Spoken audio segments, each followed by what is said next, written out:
మనం టీచర్స్ని పంపించి వాళ్ళకు ఒక ఇన్స్పిరేషన్, ఆ కాంపిటీషన్లో ఆ 10 మందిలో నేను ఉండాలి అనుకుంటే వాళ్ళలో పట్టుదల పెరుగుతుంది. బెస్ట్ పర్ఫార్మర్స్, కెరీర్ ఇదే అనుకున్న వాళ్ళను, ఒక గొప్ప టీచర్గా గుర్తింపు రావాలనుకున్న వాళ్ళను విదేశాలకు పంపించి ఒక నాణ్యమైన ఎడ్యుకేషన్ విధానాన్ని వాళ్ళకి నేర్పిద్దాం. 1 year స్టడీ లీవ్ ఇద్దాం. 1 year అవసరమైన వాళ్ళ ఎక్స్పెండిచర్, వాళ్ళకి ఏం కావాలనో ప్రభుత్వం నుంచి మనం ఖర్చు పెడదాం. వాళ్ళు ఉండాల్సిందల్లా పట్టుదల. ఈ ప్రభుత్వ పాఠశాలలో చదువుకునే పిల్లలకు ఒక దిశ నిర్దేశం చేసే విధానాన్ని మన సిస్టంలో మనం కరెక్ట్ చేసుకుందాం. ఎందుకంటే మనం జాబ్ ఇస్తున్నాం, వదిలేస్తున్నాం వాళ్ళని. వాళ్ళు చేసిండ్రా చేయలేదా, వాళ్ళ అవసరాలే ఉన్నాయి, వాళ్ళ కష్టాలే ఉన్నాయి, వాళ్ళు ఫర్దర్గా ఏమన్నా చదువుకోవాలనుకుంటురా మనం ఎప్పుడు మన ప్రాధాన్యతలో లేదు. ప్రాధాన్యతను తిరగరాయండి. నాకు ఫౌండేషన్ బలంగా ఉంటే ఎన్ని ఫ్లోర్లు అయినా కడతా, అదే చక్కగా లేకపోతే పైన ఏం కడతా నేను. కాబట్టి నేను ఫౌండేషన్, ఎడ్యుకేషన్ అనేది foundation for my state. Next floors అనేది skill. These 2 are 2 eyes for me. జనరల్గా ఏదో చెప్పేసినాం, స్కూల్కి పంపించినాం, సర్టిఫికేట్ ఇచ్చినాం, సంవత్సరానికి 1,10,000 మంది ఇంజనీరింగ్ గ్రాడ్యుయేట్ సర్టిఫికేట్ తీసుకొని వస్తారు. మీరు ఆ పిల్లలకి అప్లికేషన్ ఇచ్చి వాని ఉద్యోగం కోసం అప్లికేషన్ ఫిలప్ చేయమని నేను కాదు, మీరు టీచర్లకు మీకే చెప్తున్నాను. మీరు వాళ్ళని పిలిచి ఇంజనీరింగ్ సర్టిఫికేట్ తీసుకొని వచ్చి మీరు చదువు చెప్తున్న ఊరిలో ఉన్న పిల్లలు పిలిపించి ప్లెయిన్ పేపర్ ఇచ్చి ఒక జాబ్ కోసం అప్లికేషన్ ఫిలప్ చేయమని. ఇది క్రిమినల్ వేస్ట్. వాడు ఇంజనీరింగ్ చదువుకున్నాను, చిన్న జాబ్ కోడు, స్కిల్స్ నేర్చుకోడు. తల్లిదండ్రులు మా పిల్లోడు ఇంజనీరింగ్ అయింది ఉద్యోగం అంటారు, నా దగ్గరకు వస్తుంటారు కాన్స్టిట్యున్సీ నుంచో బంధువులు, మావాడు ఇంజనీరింగ్ చదివి పెద్ద చదువు చదివింది సార్ అంటారు. పేరెంట్స్కి తెలియదు కదా ఏం పెద్ద చదివినా అంటే, రారా సార్కి ఎప్పుడు నీ పెద్ద చదువు అంటారు. సరే ఏం చదివినా అంటే ఏదో కాలేజీలో ఇంజనీరింగ్ ఏదో చదివినా అంటాడు. ఓకే ఫైన్, ఏంద్రా ఎక్కడుంది ఉద్యోగం అంటే నాకేం తెలుసు సార్ అని. మరి నాకేంటి తెలుసు సార్ అంటే, మీ దగ్గర ఇంతమంది ఐఏఎస్లు ఉన్నారు కదా సార్, వాళ్ళని అడిగితే చెప్తాడు అంటాడు. అంటే వాడికి ఉద్యోగం ఎక్కడ దొరుకుద్దో, నేను ఎవరికి చెప్తే ఉద్యోగం వస్తుందో కూడా వాడు తీసుకొని రాడు. అన్నీ నువ్వే చూసుకొని నాకు ఉద్యోగం ఈసారి అంటాడు. ఇది సాధ్యమా? అంటే నేను అనేది ఆ పిల్లల్ని తప్పు పట్టడం లేదు, వాళ్ళని మనం తయారు చేయలేకపోతున్నాం. నేర్పితే ఎందుకు నేర్చుకోడు? అందుకే ఈరోజు గవర్నమెంట్ ఇంజనీరింగ్ కాలేజ్లో 24,000 మంది స్టూడెంట్స్ ఉన్నారు. 19 ఇంజనీరింగ్ కాలేజ్లో, 22 ఇంజనీరింగ్ కాలేజ్లో ఉన్నట్టున్నాయి. 24,000 స్టూడెంట్స్ ఉన్నారు. First 2 years in basic education what ever local, next 2 years వాళ్ళ స్కిల్ ఏర్పడడానికి విదేశాలకు పంపించడానికి ఈ పిల్లలు ఎవరెవరు ఉన్నారో, ప్లస్ అంబేద్కర్ ఓపెన్ యూనివర్సిటీలో జర్మన్ ఈ లాంగ్వేజెస్ మీద కూడా మనం పెడుతున్నాం. క్లియర్గా పిల్లలకి లాంగ్వేజ్ నేర్పి వాళ్ళకు ఇంజనీరింగ్ కాలేజ్ గవర్నమెంట్లో చదువుకుంటే ఉద్యోగం వస్తుందనే నమ్మకం, సొంతంగా ఉపాధి చేసుకోగలుగుతాం అనే నమ్మకం కలిగించేటట్ల ఇంజనీరింగ్ కాలేజీలను కూడా మనం ప్రక్షాళన చేయాలి. మన ఓరియంటేషన్ మారినంత వరకు ఇది మారదు.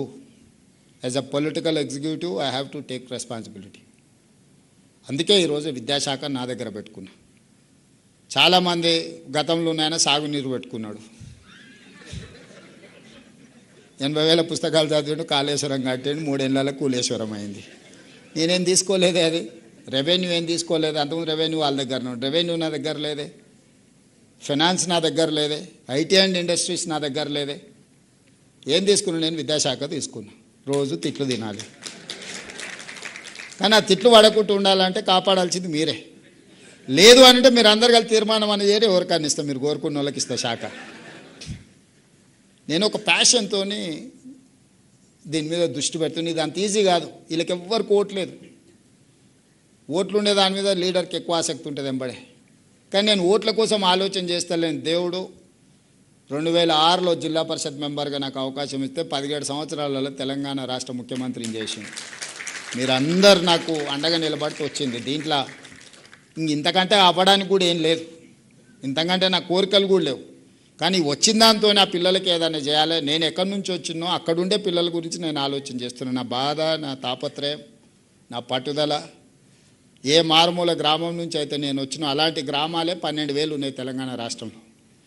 12,000 గ్రామాలలో రేవంత్ రెడ్డిలు ఉన్నారు. కానీ వాళ్ళకి అవకాశం వచ్చో రాకనో ఓరియంటేషన్ లేకపోవడం వల్లనే నష్టపోతున్నారు. ఆ పిల్లలకు మంచి భవిష్యత్తు ఇవ్వాలనేదే నా ఉద్దేశం, అంతకుమించి నాకేం లేదు. అందుకే నేను నర్సరీ నుంచి మొదలుపెట్టిన. వాడికి ఓటు వచ్చేది ఎప్పుడు, నాకు వేసేది ఎప్పుడు. నేనేం ఓట్ల గురించి ఆలోచన చేయట్లేదు మిత్రులారా. నేను బాధ్యత గురించి, చాలామంది అధికారం కోసం కొట్లాడతారు. నేను అధికారం ఎక్కడైతే ఉంటుందో బాధ్యత ఉండాలని నేను భావిస్తా. నేను ఈరోజు నా బాధ్యతను నిర్వహించాలనుకుంటున్నాను. మిమ్మల్ని అందరిని ఫిన్లాండ్ పంపించిన అంటే అది ఒక బాధ్యత అనుకున్నా. నేను ప్రపంచంలో ఏం జరుగుతున్నాయో, ప్రపంచంతో పోటీ పడాలంటే ప్రపంచంలో ఏముందో మనం తెలుసుకోవాలి కదా. గతంలో మనమే మన ప్రభుత్వ ఉద్యోగం, మనము teacher, police constable, RTC driver, ఇదే దానికి పోటీ పడ్డాం 30 ఏళ్ళ కింద. దానికి ఇక్కడిక్కడ చూస్తే సరిపోయింది. ఆ తర్వాత కొంచెం సివిల్ సర్వెంట్స్ కింద జాతీయ స్థాయిలో పోటీ పడ్డాం. దాని మందం ఇక్కడ కాకపోతే కోచింగ్ సెంటర్ ఢిల్లీకి పోయొచ్చారు. ఇప్పుడు మీరు అందరూ మన పిల్లల్ని ప్రపంచంతో పోటీ పడేటట్టు తీర్చిదిద్దాలంటున్నారు. ప్రపంచాన్ని కూడా మీరు చూడాలి కదా. మీదైన కోణంలో చూసినప్పుడు, మీ అవగాహనతోని ప్రపంచాన్ని గమనించినప్పుడు మీరు ఆటోమేటిక్గా చెప్తారు. నేను చెప్పాల్సిన పని లేదు. Muscle memory is very important. మనము ఈత కొట్టేది నేర్చుకుంటాం చిన్నప్పుడు. 20 ఏళ్ళ తర్వాత కొట్టం. సడన్గా నీళ్ళలో వాడు కొట్టుకోబోతుంటే తెలియకుంటేనే ఈత కొడతాం. డ్రైవింగ్ మనం నేర్చుకుంటూ స్థాయి వచ్చినాక డ్రైవర్ని పెట్టుకుంటాం. కానీ అత్యవసరం ఉన్నప్పుడు ఆటోమేటిక్గా బండి ఎక్కితే తోలుతూనే ఉంటాం. That is called muscle memory. ఆటోమేటిక్గా మనకు అది డ్రైవ్ చేస్తుంది మనల్ని. Seeing is belief. మీరు చూసిండ్రంటే మీకు రిజిస్టర్ అవుతుంది. వారం రోజులు మీరు అక్కడ పోయి యాక్టివిటీలో పాల్గొంటే ఆటోమేటిక్గా మీ మైండ్ మిమ్మల్ని డ్రైవ్ చేస్తుంది. పొద్దున్న నిద్రలు ఇవ్వగానే అరే మా దేశంలో ఆ పిల్లలకు అంత బాగుంది, నేను కూడా స్కూల్కి పోతే కొంతనైనా పిల్లలకు చెప్దామనేది వస్తుంది. ఆ ప్రయత్నమే ఈ ప్రయత్నం. అందుకోసమే మిమ్మల్ని అందరిని పిలిచి మీతోని కొంతసేపు సమయం గడిపి మీ ఆలోచనలు విని నా ఆలోచనలు పంచుకొని మనందరం ఇక్కడి నుంచి లేచి బయలుదేరే ముందు దీక్ష తీసుకొని బయలుదేరుతాం. ఈ సమాజానికి, ఈ పిల్లల కోసం ఏదైనా చేద్దాం. ఈ పిల్లలకు చేస్తే వాళ్ళే ఇంకా నెక్స్ట్ ఏం చేయాలని వాళ్ళు చేస్తారు. మీరందరూ ఇక్కడ మనం చర్చించుకున్న అంశాలన్నిటి పట్ల 100% కాకపోయినా 60% అని ఒప్పుకుంటారు కదా. ఒప్పుకుంటారా? 60% మీరు ఒప్పుకుంటే నేను ఫస్ట్ క్లాస్లో పాస్ అయినట్టు, 75% మీరు ఒప్పుకుంటే డిస్టింక్షన్ వచ్చినట్టు. సో నా వరకు 51% ప్రివేల్స్ ఇన్ డెమోక్రసీ. 51% వచ్చేసి 100. అంటే ప్రభుత్వం ఏర్పాటు చేయాలంటే నాకు 60 కావాలి. 60 వస్తే ప్రభుత్వం 100%, 59 వస్తే గుండుసున్నా. సో 51% మిమ్మల్ని వినోవర్ చేయడానికి నేను ప్రయత్నం చేస్తున్నా.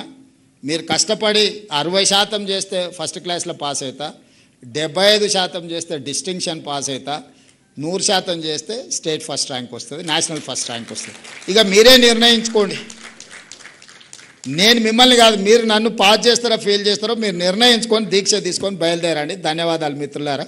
మీకు అందరూ ఆకలి అవుతుండొచ్చు, సమయం ఎక్కువ ఉంది, ఎక్కువ తీసుకున్నట్టున్నా. అయినా మీతో పంచుకోవాలనిపించింది, పంచుకుంటున్నా. 5 సంవత్సరాలు పిల్లల కోసమే మీ సంఘాలు మీరు ఆలోచించేయండి. మీ సమస్యల్ని నేను మళ్ళీ చెప్తున్నా, సహేతుకమైన మీ సమస్యలన్నిటిని కూడా నేను పరిష్కరిస్తాను. ధన్యవాదాలు. ఒక్క నిమిషం అందరూ కూర్చోవలసిగా రిక్వెస్ట్ చేస్తున్నాం. ఆనరబుల్ సీఎం గారు మాట్లాడుతున్నప్పుడు దాదాపు ప్రతి 5 నిమిషాలకు ఒకసారి చప్పట్లు కొడుతున్నారు. చివరికి ఒక సెంటెన్స్ అన్నారు. మీరు